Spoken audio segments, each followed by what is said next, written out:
Very good morning everyone, stock Bangla চ্যানেলে আপনাদের সকলকে স্বাগত।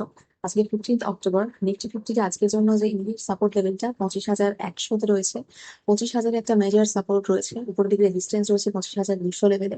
ব্যাংক নিফটি ক্ষেত্রে 56,475-450 লেভেলটা সাপোর্ট লেভেল হিসেবে কাজ করছে, আর উপরের দিকে 56,535, 550, 600 লেভেল রেজিস্ট্যান্স লেভেল হিসেবে কাজ করছে। সেন্সেক্স এর ক্ষেত্রে 81,950 সেটা সাপোর্ট লেভেল হিসেবে কাজ করছে, উপরের দিকে 82,150, 200 এটা রেজিস্ট্যান্স লেভেল হিসেবে কাজ করছে। গিফট নিফটি আজকে সিগন্যাল দিচ্ছে ফ্ল্যাট ওপেনিং এর। আমরা গ্লোবাল মার্কেট দেখলে ডাউ জোন্স কে 200+ পয়েন্টে ক্লোজ দিয়ে দেখছি, আর ন্যাসড্যাক কে মোটামুটি 100 বেশি পয়েন্টে এরকম নেগেটিভ ওয়ে ক্লোজ দিয়ে দেখছি। দেখা যাক আজকে নিয়ে মার্কেট সেরকম কি মুভমেন্ট দেয়।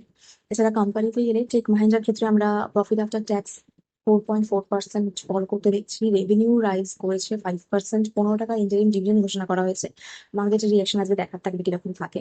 এছাড়া আনন্দ রাঠের ক্ষেত্রে রেজাল্টে 31% প্রফিট আপ ছিল ওদের। তো মার্কেট থেকে এক্সপেকটেশন ছিল যে ভালো রিয়াকশন থাকবে। 13% স্টকটা আগের দিন ওপরে মুভমেন্ট দেয়, লাইফ টাইম হাইতে যায়।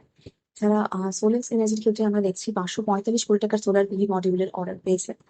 বেদান্তার ক্ষেত্রে যে অ্যাকুইজিশন ছিল জয়প্রকাশ অ্যাসোসিয়েশনে, সেটাতে সিসিআই অ্যাপ্রুভাল পেয়ে গেছে 17,000 কোটির যে অ্যাকুইজিশনটা। তো আজকে বেদান্তা ফোকাসে থাকবে।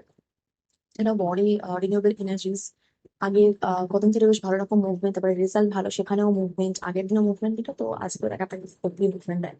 জাস্ট ডায়ালের ক্ষেত্রে আমরা দেখছি 4% আগের দিন শেয়ার ফল করে, তারা রেজাল্ট যা হয়েছে মার্কেটে সেরকম পছন্দ হয়। যেটা ল্যান্ডমার্ক কার্স এর ক্ষেত্রে আমরা দেখছি যে revenue growth year on year 30% high রয়েছে। মার্কেটের রিয়াকশন থাকবে আজকে। এছাড়া ইন্ডিয়ার যে পোস্টাল সার্ভিস টু ইউএস, সেটা 15 অক্টোবর থেকে আবার স্টার্ট হচ্ছে। ট্যারিফ কিন্তু আনচেঞ্জড, এমন নয় যে ট্যারিফ কমছে বলে স্টার্ট হচ্ছে, এটা না, ট্যারিফ আনচেঞ্জ, কিন্তু 15 অক্টোবর থেকে আবার স্টার্ট হচ্ছে। এছাড়া সিলভার ইম্পোর্টস এর ক্ষেত্রে সেটা কিন্তু 42% শর্টেজ দেখা যাচ্ছে আমাদের। তো সেই জন্য দিওয়ালি আগে এটা একটা মানে ওই সিলভারের ইটিএফ নিয়ে একটা প্যানিক ক্রিয়েট হচ্ছে, তো সেই জন্যই আর কি শর্টেজ রয়েছে সিলভারের দিওয়ালির আগে। এছাড়া ইনফোসিসের ক্ষেত্রে আমরা দেখছি যে এনএইচএস এর কন্ট্রাক্ট পেয়েছে, মানে work force management system modernise করার। তো ইনফোসিস আজকে ফোকাসে থাকবে। এছাড়া ইন্টার এর ক্ষেত্রেও আমরা দেখছি যে 52 উইক হাই যাচ্ছে। আহ ব্লুম এনার্জি তাদের একটা ক্লায়েন্ট, মেন ক্লায়েন্ট। ব্লুম এনার্জিকে ব্যাক করছে হচ্ছে $5 বিলিয়ন ইনভেস্টমেন্ট হবে, গ্রুপ ফিল্ড করছে সেটা। তো ইন্টার টেকনোলজি এর ক্ষেত্রে একটা পার্টনারশিপে যেহেতু রয়েছে, সেই জন্য মানে ভালো ক্লায়েন্ট, সেই জন্য ওটা ফোকাস থাকবে। আর এর মাঝখানে একটা কথা বলেন যে আমাদের টেলিগ্রাম গ্রুপ ওপেন করা হয়েছে, গ্রুপটা কিন্তু পেইড গ্রুপ। 1999 টাকা দিয়ে আপনারা লাইফ টাইম ভ্যালিডিটি পাচ্ছেন এই গ্রুপের। তো কেউ যদি জয়েন হতে চান তাহলে জয়েন হতে পারেন। ডেসক্রিপশনে হোয়াটসঅ্যাপ নাম্বার দেওয়া আছে। পেমেন্ট করার পর ওই হোয়াটসঅ্যাপ নাম্বারে পেমেন্টের একটা স্ক্রিনশট দেবেন, তারপর ওই গ্রুপে আপনাকে জয়েন করে নেওয়া হবে। কেউ যদি ইচ্ছুক থাকেন তো জয়েন হতে পারেন। আচ্ছা, এবারে ইন্ডিয়ার ক্ষেত্রে আজকে রেজাল্টে, কোয়ার্টার 2 এর রেজাল্টে নেট প্রফিট আমরা দেখছি যে 41% আপ রয়েছে। লোন বুকে গ্রোথ দেখা যাচ্ছে 31%, কিন্তু এনপিএ সেটাও বেড়েছে, যেটা খুব একটা পজিটিভ নিউজ নয়। তো দেখা যাক আজকে ইন্ডিয়ার জন্য কিরকম কি মুভমেন্ট মার্কেট দেয় রিয়াকশন। জিও ফাইন্যান্সিয়ালের ক্ষেত্রে আমরা দেখছি একটা নিউজ রয়েছে যে next generation multi lane free flow যে টোলিং সিস্টেম, সেখানে এন্ট্রি হচ্ছে জিও। জিও পেমেন্টস ব্যাংক এটার অর্ডার মানে কন্ট্রাক্ট জিতেছে। সেখানে ব্যারিয়ারলেস টোল কালেকশন থাকবে ন্যাশনাল হাইওয়েতে। তো জিও ফাইন্যান্সিয়াল আজকে ফোকাসে থাকবে এটার জন্য।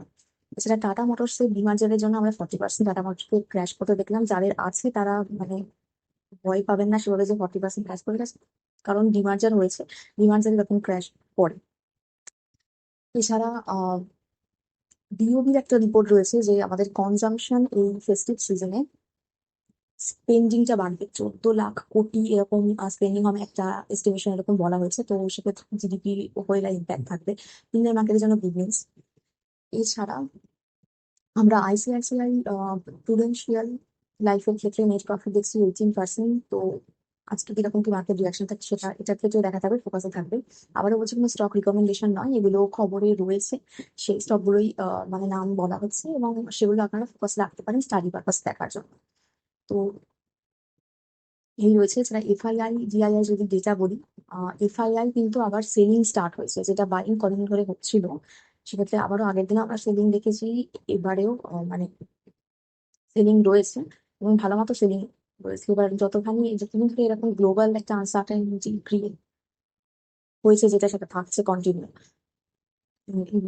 এফআইআই সেলিংকে আমরা কন্টিনিউ দেখবো। তো দেখা যাক আজকে কি হয়, মার্কেটে কিরকম কি রিয়াকশন থাকে সমস্ত কিছুর উপরে। তো যাই হোক, এখানে আমি ভিডিও শেষ করছি। প্লিজ আমার এই ভিডিওর উপর ডিপেন্ড করে কোনো ইনভেস্টমেন্ট করবেন না। আমি কোনো সেলস অ্যানালিস্ট বা অ্যাডভাইজার নই, শুধুমাত্র এডুকেশন পারপাসে ভিডিও করা। দেখা হচ্ছে নেক্সট ভিডিও।